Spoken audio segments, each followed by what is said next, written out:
purihin ng Panginoon sa umaga ito, mga kapatid. No? Napakaganda ng mensahe, no? Jesus is the best of all. Yung pag mayroon pa kayong best, wala nang the best kundi ang Panginoon. So ngayong umaga, mga kapatid, ay purihin ang Diyos na sa kabila, napakalamig ang panahon, no? Nararamdaman ba niyo ang lamig?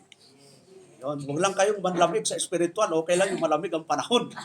Pero huwag lang kayong manlamig sa spiritual. So, ngayong umaga, mga kapatid, ay dako na po tayo sa ating pag-aaral ngayong umaga. Dito po tayo sa Daniel chapter 4 verse 35. So, inanyahan po natin ang lahat at tayo po ito ngayon. At tayo po manalangin at magbasa ng kanyang mga salita. Okay, buksan po ninyo ang inyong mga Biblia, mga kapatid, sa Daniel chapter 4 verse 35. Sabi po dito, and all the inhabitants of the earth are reputed as nothing, and he do it according to his will, and the army of heaven, and among the inhabitants of the earth, and none can stay his hand, or say unto him, what doest thou? So purihin po ang Diyos sa pagkabasa ng kanyang salita. Tayo po'y manalangin. Ama, makapangyarihan sa lahat, salamat po Diyos sa muli sa pagkakataon na kami po ay dinako mo sa lugar na ito upang kami po ay sama-sama na magbigay po ng luwalhati at karangalan sa banal mong pangalan. Nawa o Diyos, ano po ang aming mga naitatagong karumihan sa aming mga puso, patawarin mo po, O Lord, upang kami po ay makapagsamba ng ayon sa Espiritu at katotohanan. Salamat po Diyos sa mga nagdaang araw na kahit marami mga struggle, kami inyong hindi pinababayaan at tarito pa rin po kami, O Diyos, para upang umarap sa inyo na nandun po yung puso namin upang magbigay ng papuri at karangalan sa banal mong pangalan, Lord. Salamat o Diyos at tawa sa umagang ito ay ma-bless kami sa mga salita mo na aming mapag-aralan ngayong umaga. Lahat po na ito, Diyos, dinadalangin namin sa pangalan ni Jesus. Amen. Amen and amen. Okay, so focus lang po tayo, mga kapatid, sa ating pag-aaral ng salita ng Diyos. At dito sa ating pag-aralan ay medyo malawak po ito, no? Nabuo po itong outline ko kahapon, no? Pero na po ako kasi dituturo, pero may pangyayari sa buhay na hindi natin inaasahan. Yun. Meron ba kayong mga pangyayari hindi inaasahan sa buhay nyo, kapatid? Yung parang hindi nyo na plano, pero nangyari. Alam niyo na po itong outline ko, habang nangyayari yung pangyayari, nakakabuo ako ng outline. Kasi yung mga in-outline ko, buo na po yun eh. Yan, tulad na yan, nagliliparan, talagang ano yan. So, ibig sabihin, kapatid, may lahat ng pangyayari sa mundong ito, may reason, may dahilan, kaya nangyayari yon. Wala namang, sabi nga, walang aksidente dito sa mundo. Tulad nito, iinom ako. Hindi aksidentong iinom ako. Para yung bara madala, mabawala. So, yun po, kahapon po ay medyo may kapatid tayo na medyo talagang lumilipad po sa ere. Dahil may pangyayari talaga, nangyayari, pero siyempre, ang Diyos talaga. So, yung maganda yung mensahe nung inawit natin eh. Jesus is the best of all. Yun. Medyo nakakaano nga yung mensahe. Kung nanamnamin natin yung mensahe nung kinanta natin, yung huli, ganda eh. In time of troubles, siya ang tutulong sa atin. Yun. Kami, kahapon, tulungan ko siya, pero limitado yung tulong ko. Sige, kaya natin yan. Pag-pray natin. Pero hanggang doon lang eh. Pero si Lord, talagang nandun yung power, nandun yung kapangyarihan niya. Yun. It's very limited na mahingi tayo ng tulong sa tao. Pero ang Diyos talagang sa oras ng ating pag-aalala, sa oras ng ating medyo nagpapanik, pero bibiglain ka lang ni Lord eh. Yung pag-aalala mo, bibiglain ka ng tuwang-tuwa ka. At doon ko nakita, doon sa kapatid natin, hindi ko nababanggitin para doon silang nakakaalam. Nakita ko yung panik niya nung nangyari, pero nung kumilos na ang Diyos, nandun din yung hindi masidlan yung tuwa niya. Ganun talaga si Lord. May mga pangyayari na sinusurpresa tayo sa gitna ng ating struggle at problema. Ngayon po, nabuo po itong outline ko. Alam mo yun, no? Nakabuo ako ng outline dahil sa pangyayari habang nangyayari yun. Parang, ganito. Grabe talaga, no? So, ito po, naisip ko agad yung text na ito habang nangyayari yung pangyayari yon. Yon, nangyari po yung pangyayari yon sa PTX. Yon, at lumipad po yung kapatid natin mula doon sa LRT hanggang doon sa ground floor. Lumipad. Ang bilis eh. Hindi ko mahabol-habol. Membro yata siya ng marathon na member of the Philippines.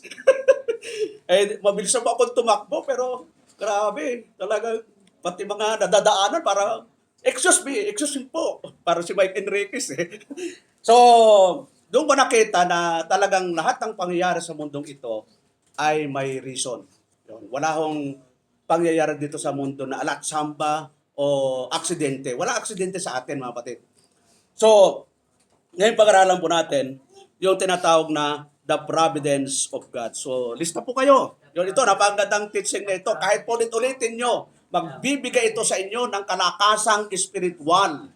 Yun. Pag sinabing providence of God, ano ibig sabihin ng providence of God? The providence of God is defined as God absolute, sovereign, and wise governing of all creatures. So, tanong po natin, nag-govern siya sa lahat ng nilikha. Number one. Pangalawa, sa actions. Yon. Kahit sa action natin. Yon, nakita ko sa ating kapatid, talaga ay action niya. Even an action natin, God is sovereign. Tapos, end things sa lahat ng bagay. God is sovereign. Nakala lang natin, nangyari lang yon. Pero, lahat ng mga involved na tao doon ay ginamit ng Diyos para mapulfill yung kanyang will. Yon, yung kanyang gusto. Gusto lang pala ni Lord, makapag-outline lang ako na maganda. Pagyayarahin ko rin papangyayarahin ko itong pangyayaring ito para maituro mo the providence of God. Di ba? Hindi dahil sa nangyari, pero si Lord may plano talaga eh. At nung ninanamnam ko itong outline, pagdating ko kagabi, nireview ko eh. Sabi ko, ito, tara. Bago ako matulog, di na ako kumain eh. May dala nga akong pagkain, pero sabi ko doon sa dalawa, kay Mrs. kay Amien, kayo na ang kumain yan. Ito na ang kakainin ko, itong outline na ito. Ninanamnam ko habang ako'y natutulog. Yun. Talagang ang ganda. So dito po, yung pagiging sovereign ni Lord, doon sa lahat ng creature niya. Pangalawa, sa aksyon natin. Yon, hindi ako iinom kung hindi yan ipinahintulot ni Lord. Mamaya makikita natin talaga yung lawak ng sovereign Lord.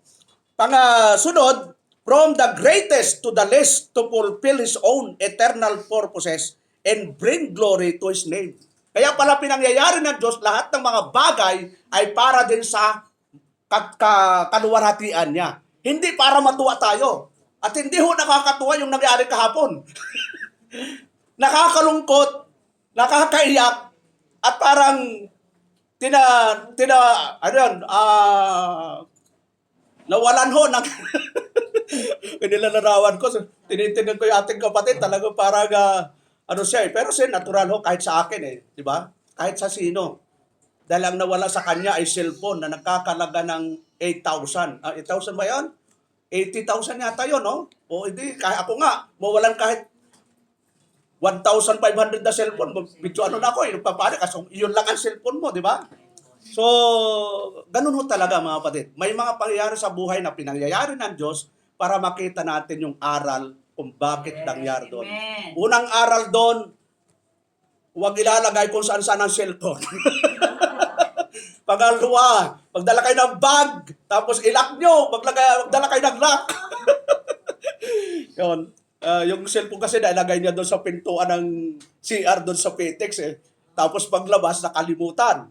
O siyempre, nung na kami sa LRT sa taas, doon naalala niya na yung cellphone na iwanan sa CR, talaga kaya lumipad siya eh. Takbo dito, yung takbo niya, hindi yung takbo ng yung takbo talagang parang si Lydia Dibiga. Para huwag kayo humarag, bababa kayo. So, tingnan natin yung sinasabi dito, atin. Sabi dito, sa sunod na pangyayari, sabi doon, it is a cornerstone, it is closely tied to the doctrine of grace and unconditional election, emphasizing that God's sons or human will is in control. Kahit yung mga will natin, kahit yung gusto natin, kontrolado ng Diyos yan. kahit ano ang nararamdaman mo, kontrolado po lahat ng Diyos yan. Hindi po pwedeng nararamdaman mo pero walang control ang Diyos. So, number 1, tinan po natin, God is sovereign dominion over all creation. Sa lahat ng kanyang nilikha. Diba? Sa Genesis 1:1, kung titignan natin ang chapter 1, nandun po kabuuan ng creation. At ang ulang nilikha po niya ay ang tao. Pero tinan po natin yung tinatawag na universal rule, God establishes His throne over everything.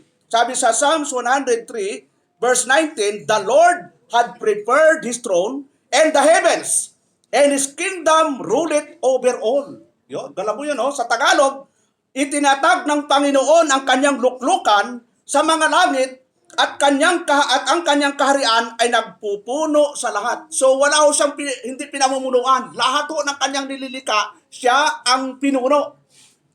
Kung may pinuno dito, si Lord ang pinaka-commander-in-chief natin. Walang pwedeng magreklamo sa kanya. Pag mga nagre-reklamo, talagang pinapatawan niya talaga ng parusa yon.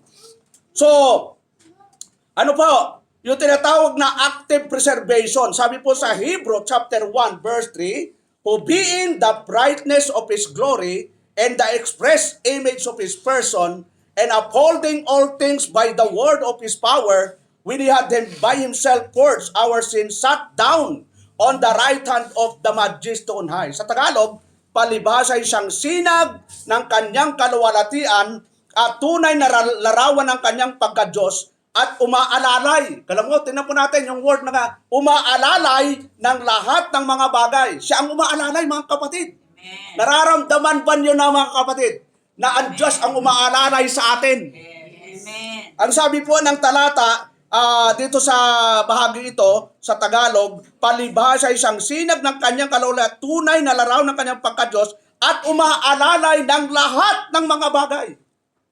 Lahat ng bagay, kung ang araw, mga kapatid, kung hindi niya kinokontrol ng Diyos, ano ang mangyayari sa araw? Yung mundong ito mismo, kung hindi kontrolado ng Diyos, ano ang mangyayari sa mundong ito?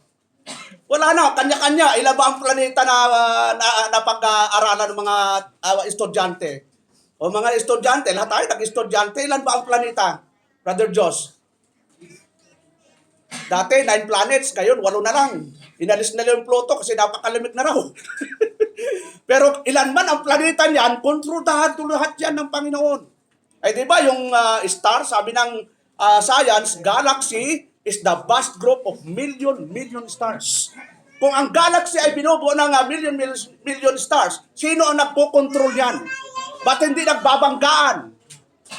Ang Diyos po na makapangyarihan sa lahat, mga kapatid. Kasi sabi niya, siya ang umaalalay sa lahat. Kahit sa atin, nanilikha tayo, special nga nilikha ng Diyos, sabi sa Genesis 1:26, and let us make man in our own image and likeness. Ganon ka-special po ang tao na nilikha tayo ng Diyos ayon sa kanyang wangis at larawan. Ayan, di ba? Ano yung larawan at kalarawan at wangis? Yung kabanalan at katuwiran ng Diyos, nasa atin po yun. Nawala lang yun nung nagkasala si Adat at Eva, nung tayo na born again, naibalik po yun. Kaya kaya ngayon tayo may katuwiran at kabanalan. Kaya makita mo lahat ng born again mayroong kabanalan at may katuwiran. Kaya dapat exercise natin yun dahil tayo po ay tinawag ng Diyos. Ngayon po, tinan po natin. Sunod po, God is in control of events. Yon, yung kahapon, events po yon, pangyayari po yon. Yon, kung nandun kayo, baka maiwan kayo kasi ang bilis po niya eh. baka hindi na tayo magkita-kita doon kasi napakabilis niya. Parang si Flash. So, kahit yung pangyayari, kontrolado ng Diyos. Tingnan natin yung Proverbs chapter 16. Yon, tingnan natin yung talatang yun, mga kapatid. Proverbs 16:33. Ano pong sabi ni King Solomon? The lot is cast into the lap, but the whole disposing thereof is of the Lord. Sabi doon sa talata, ginagawa ang pagsasapalaran sa kandungan, ngunit ang buong pasya niyaon ay sa Panginoon. Yon. O yung mga dalaga, sino mga dalaga dito? Kasang kamay, umamin po kayo. Yung mga dalaga. O yung mga single, o single na lang, lahat ng single, umamin. O ayaw yung umamin. O ito mga kapatid, di ba, siyempre mga dalaga, ganito yan ang mga dalaga. Select, akulek, and select. Yun, alam na alam si Sister Aida. Collect. Tama naman yun eh. Collect. Hindi naman yung kukulik ka ng boyfriend, hindi ka nagkukulik ng girlfriend. Kundi, hindi mo mapipigilan na may manligaw sa'yo. Lalo na pag kamukha mo sino mong kamukha nyo? So, Pastor, wala akong kamukha. Unique na unique ang mukha kong ito. So, ipalagay natin. Pero maraming nanliligaw sa'yo. Di ba, mayroon kang hinahanap doon sa ano? Ito. Ito ang gusto ko sa isang lalaki. Tall. Ano ba yan? Dark and handsome. Brother Elmer, pasado pa tayong dalawa doon? Tall. Dark. Yung dark, medyo mayroon tayo doon. Pero yung handsome, mayroon din kaunti. So, sabi doon, ang Diyos pa rin ang magpapasya. Yon. Kung ano yung tama, basta ayon sa kalooban ng Panginoon. Yon, kahit kulik ng kulik ka, indain. Huwag mo lang labagin ang kalooban ng Diyos. So, sabi doon, direction of history, He directs the affairs of nations and individuals to fulfill His will. Tingnan natin yung Acts, mga kapatid. 17:26. Tingnan natin yung mga Bible natin. Acts 17, 26 hanggang 28. Sabi doon, and had made of one blood that they should seek the Lord.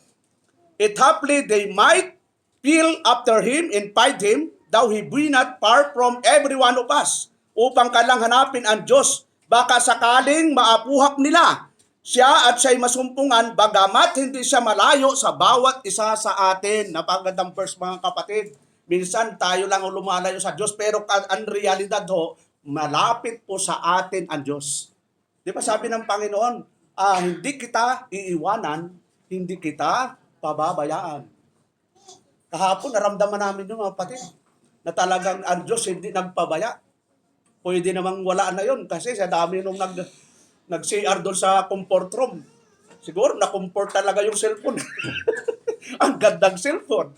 So, makukomfort ka talaga kung ikaw nakakuha, jackpot. Yun. So, pero, totoo po talaga yung sabi ng Bible na hindi kita iiwanan, hindi kita pababayaan. At lahat ng pangyayari nangyari kahapon, mula doon sa janitress, mula doon sa, lahat yun. Ang Diyos ho talaga ang kumilos sa lahat ng yon. Pati yung kapatid natin na parang lumakas ng 10 times, Diyos pa rin ang nagbigay sa kanyang lakas. Laki ako, hindi ko mahabol-habol eh. So, ganoon ho ang sovereign ng Panginoon. Sabi niya sa verse 28, for in Him we live and move and have our being, as certain also of your own thoughts have said, for we are also His offering. Sa Tagalog, sapagkat sa Kanya tayo'y nangabubuhay. Yun. Pag wala ang Diyos, mga kapatid, wala tayong kabuhay-buhay. Yun. Sa Kanya tayo nabubuhay. Kaya mayroong mga tao, hindi na buhay. Bakit to? Kinuha na ni Lord. Kung wala tayo sa Panginoon, wala talaga tayong magagawa, mga kapatid. Sabi ng talata, sapagkat sa Kanya tayo'y nangabubuhay at nagsisikilos. Yung kilos natin, may kinalaman po ang Diyos dyan, mga kapatid. Yon. Kahit yung napakabilis ng takbo ng kapatid natin ito, Diyos pa rin ang kumilos. Sige, takbo ka, takbo. Takbo. Habang may lupa, takbo. Galawad. Nanwalay ko, nasa baba ako, nasa second floor pa. Siya, nasa ground floor na, ganun kabilis yun. So, tumitindi yung yung kapag mayroong emergency. Kami nga, yung kapitbahay namin nasunog. Alam mo yung rep na buhat ko kahit may laman? Nung natapos na yung sunog, hindi ko na mabuhat, ang bigat. So, ganun pala kapag mayroong tinatawag na emergency, mayroong mga pangyayari sa buhay, lumalakas yung lakas. Nagiging 10 times. So, sabi ng Panginoon, sapagkat sa Kanya tayo nangabubuhay at nagsisikilos at mayroon tayong pagkatao na gaya naman ang sinabi ng ilan sa inyong sariling mga manunula sapagkat tayo na may sa kanyang lahi. So, importante natin, maintindihan natin na tayo pong mga nilikha ng Diyos, kaya tayo nilikha ng Diyos, may purpose si Lord. Yun. Amen. Hindi tayo nilikha na nilagay ka lang dyan. May purpose talaga si Lord. Bakit tayo nandito? Wala hong nandyan lang na, walang pakinabang yan. Si Lord nilagay dyan para may pakinabang. Tulad dito, narito ang baso. Anong pakinabang ng basong ito? Para malagyan ng tubig, saka makainom yung pastor, di ba? Hindi masarap. Uminom din kayo, magdala kayong tubig. Para pag nauhaw, di inom. So, verse 29, sabi doon, for as much then as we are the offspring of God, we ought not to think that the Godhead is like unto gold, or silver, or stone, graven by art and man's device. Yamang tayo ngay lahi ng Diyos, ay hindi marapat nating isipin na ang pagka-Diyos ay katulad ng ginto o ng pilak o ng bato na inukit ng kabiasnan at katalinuhan ng tao. Yan, yung minsan, ang isip natin, ang puso natin, parang walang respeto sa Diyos. Sinasabi na nga natin na ang Diyos ay hindi natin pwedeng ikumpara sa mga nilikha. Sapagkat ang Diyos ang siyang lumikha ng lahat ng bagay. Nung sinabi niya, magkaroon ng araw, nagkaroon. Sige, sabihin niyo mga kapatid, magkaroon ng piso. Kahit anong sabi mong piso, wala ka pero ang Diyos, magkaroon ng araw, nagkaroon. Magkaroon ng bituin, nagkaroon. Magkaroon ng isda, nagkaroon. Yun. Sabihin mo, wala akong ulam, magkaroon ng isda. Pag wala kang pambili, di ka makakabili. Di ka kakain ng isda. Pero ang Diyos na siyang may-ari ng langit at lupa, ano man ang sabihin niya, nangyayari po mga kapatid. Amen. Dahil sa po ay Almighty God, He is the creator of heaven and earth. He is the powerful God. Sabi dito sa talata, yamang tayo ngay lahi ng Diyos, ay hindi marapat nating isipin na ang pagka-Diyos ay katulad ng ginto o ng pilak o ng bato na inukit ng kabiasnan at katalinuhan ng tao. Ibig sabihin, ang Diyos mga kapatid, dapat natin ilagay yung ating puso sa pinangamataas na pagsamba sa Kanya. Huwag nating gawing pangalawa ang Diyos. Dapat itaas natin yung priority na isambahin ang Panginoon. Di ba? Sa ulo natin, Matthew 6:33. Kahit nakapikit, kahit nakahiga, nakayuko, kahit tumawlin ka, sa ulo mo yung Matthew 6:33. Pero nagagawa ba natin yon mga kapatid?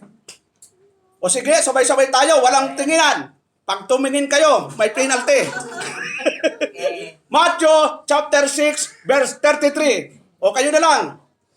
But seek first the kingdom of God and righteousness, and all these things shall be added unto you. Oh, grabe sige, dito muna. O sige, dito muna. Matthew, sige po. Yung linya dito. Brother Joshua, Matthew 6:33. O Brother Renz, kayong hilira. Matthew 6:33.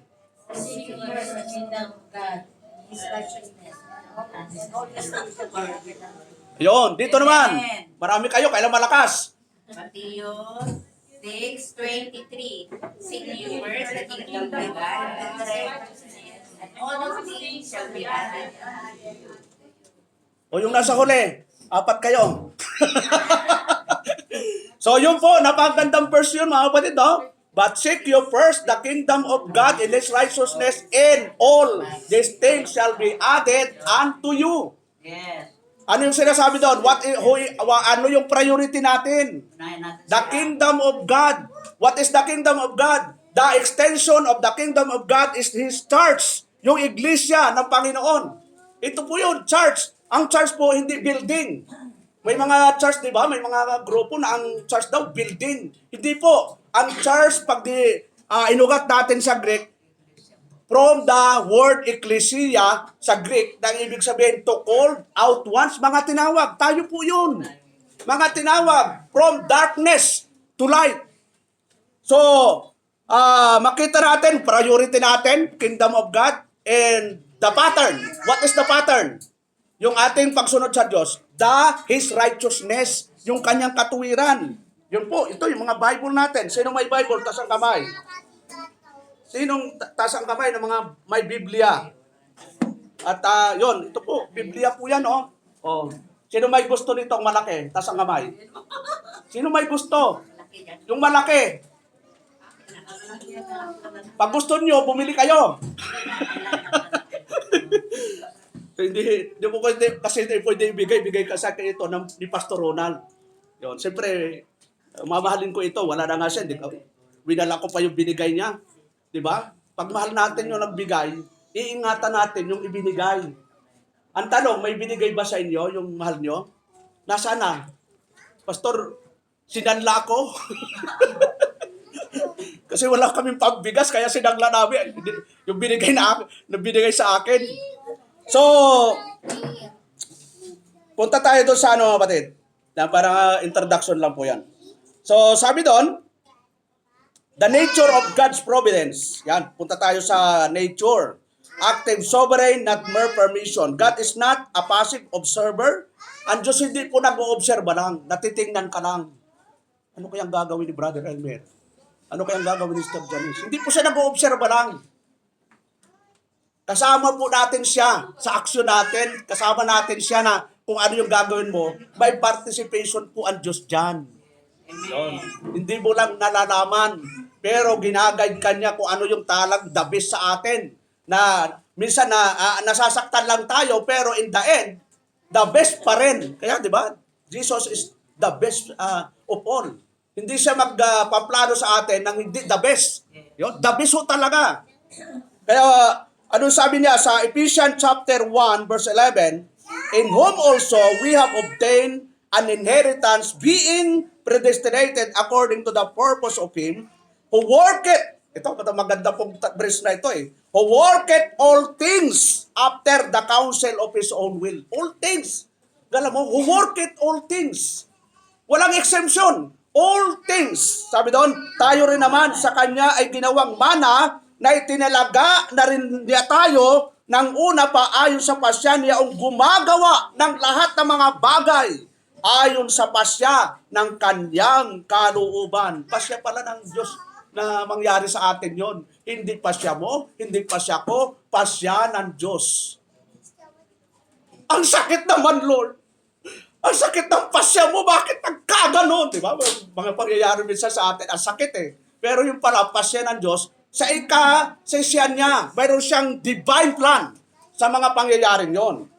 Kaya makita natin doon tinan natin yung Isaiah, chapter 46, verse 10 to 11. Sabi doon, declaring the end from the beginning, and from the ancient times, the things that are not yet done, saying, my counsel, ito na naman mga kapatid, yon, shall stand, and I will do all my pleasure. Tagalogin nga natin mga kapatid. Na nagpapahayag ng wakas mula sa pasimula at mula ng mga unang panahon na mga bagay na hindi pa nangyayari, hindi pa rin nangyayari. Na nagsasabi, ang payo ko ay mananayo at gagawin ko ang aking buong kaligayahan. Alam mo, ganun katindi ang Diyos mga kapatid. Kung masaya siya, wala siyang pakialam kung hindi ka masaya. Basta masaya siya sa kanyang ginagawa. Kala mo yun mga kapatid, no? Pastor, ang lungkot ko. Bakit nangyari ang mga bagay na ito? Tandaan po natin, kung malungkot ka ngayon, may plano ang Diyos na end the end, magiging masaya ka rin. Kahapon nga, di ba? Ang lungkot ng ating kapatid na yun. Kahit ilang minuto lang yun, pero siyempre yung damdamin. Cellphone lang yung nawala. Paano kung tao na? Talaga hindi ang damdamin, pero in the end pa rin, Diyos pa rin ang gumagawa sa lahat ng bagay. Sabi doon, ang payo ko ay mananayo, kaya huwag natin lalabanan ang Diyos mga kapatid. Kahit anong laban natin, kahit anong kontra natin, ang payo ng Diyos ay mananaig. Kaya pag sinabi ng Diyos na ganito, huwag ka nang magreklamo. At hindi ka talaga makakalaban sa Diyos. Mapapasama ka lang. Mapapahiya ka lang sa Diyos dahil hindi pwede nating labanan ng Diyos. Kung ano yung sinabi niya, yun po ang gawin natin. Amen. Pag sinabi ng Diyos, magbasa araw at gabi. Anong gagawin mo? Pastor, gabi lang. Sinabi nga ng Diyos, araw at gabi. Pastor, hindi ako nakapagbabasa. Bakit? Anong dahilan? Ang dami nating dahilan, di ba, Pastor? Inantok. busy. Ano ba? Ang dami ng reason natin pagdating sa Panginoon. Pero, kapag tayo may problema, saan tayo larapit, mga kapatid? Amen. Sa Diyos pa rin. Sa Lord. Ito ang guide ng Panginoon, huwag mong susuwayin dahil siya pa rin ang pupuntahan natin pag may problema eh. Diba? Lord! Nawan, Lord! Please, Lord! Talaga, Lord! Talaga, ganun ka na talaga, apektado mong katawan mo eh. Lord, pag pinagbigyan mo ako ngayon, magiging faithful ako. Lunes hanggang Sabado. Yung buong linggo, ibibigay ko sa iyo, Lord. Huwag natin bigyan ng condition si Lord, mga kapatid. Alam ng Diyos kung anong ikabubuti natin. Kahit hindi mo sabihin, alam ng Diyos yung ikabubuti natin. Amen. Kaya sabi doon, ang payo ko ay mananayo at gagawin ko ang buong kaligayahan ko, sabi ng Panginoon. Ibig sabihin, pwede tayong masaktan sa nangyayari, pero may plano ang Diyos na maganda sa atin, mga kapatid. Amen. Yun. Sa palagay nyo, hindi ho ba ako nasasaktan? Nasasaktan din. Paano nyo nalaman ay? Siyempre. Tao lang tayo nasasaktan. Tao din po ako. Yun, katulad nyo, tao din po ako. Hindi po ako robot. Kasi pag hindi po ako nasaktan, dalawa lang po. Maaring patay na ako, o kaya robot ako. Kaya hindi ako robot. May puso at damdamin, may isip, gumagalaw po ako. At kaririwan po talaga, masasaktan po tayo. Yes. Amen. Yun. Pero, alam natin na kahit masaktan tayo sa kabila, yun, may divine plan ang Panginoon sa buhay natin. Amen. At nakikita nyo yun, ako, dami ko ng pangyayaring nasaktan ang puso ko. Yun, nabigo sa pag-ibig.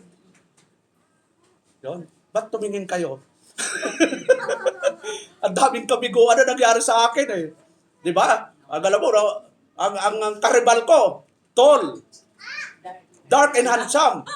Alam mo, matangkad karibal mo. Paano ka lalaban ton? Ayun nga, yun minsan ang tinitingnan ng babae. Di ba? Alam mo, pastor, ang quality ng ang gusto kong manligaw sa akin ay tall.